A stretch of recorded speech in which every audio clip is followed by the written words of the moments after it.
हाथ में लिए गजल संध्या का आमंत्रण कार्ड पढ़कर बगल में रखी मेज पर रखते हुए अनुज ने पत्नी से कहा, तुम्हें पता है, गजल सुनी नहीं, अनुभव की जाती है। श्वेता ने एक बार फिर वह आमंत्रण कार्ड अनुज के हाथ में रखते हुए कहा, गजल मुझे न सुननी है और न अनुभव करनी है, मुझे तो बस तुम्हारे साथ चलना है।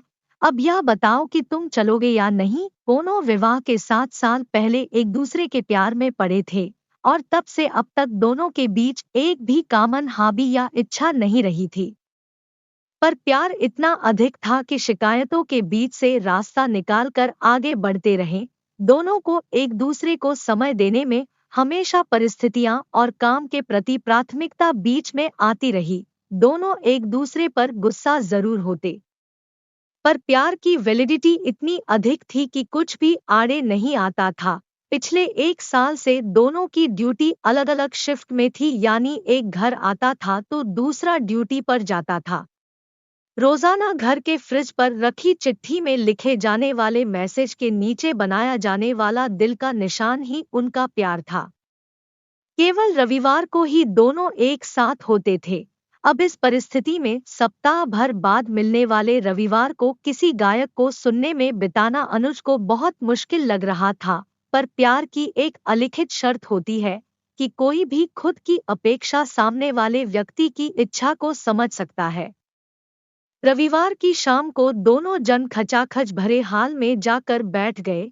2-3 गजल गाकर माहौल बनाने की कोशिश कोई की गई। जिन्हें गजल का बहुत शौक था, उन लोगों के लिए तो कानों का जलसा शुरू हो गया था, पर अनुज के लिए सहन न हो इस तरह का अनुभव था। 2-4 बार मोबाइल निकालकर फेसबुक चेक करने का मन हुआ, पर वह बगल में बैठी पत्नी का मजा वह खराब नहीं करना चाहता था, इसलिए शांति से बैठा रहा। समझदार पत्नी को पता था कि वह उसी की वजह से यहाँ बैठा है, इसलिए धीरे से उसने उसके कान में कहा, अगर तुम्हें मजा न आ रहा हो तो बाहर जाकर घूम आओ। अनुज तो यही चाहता था।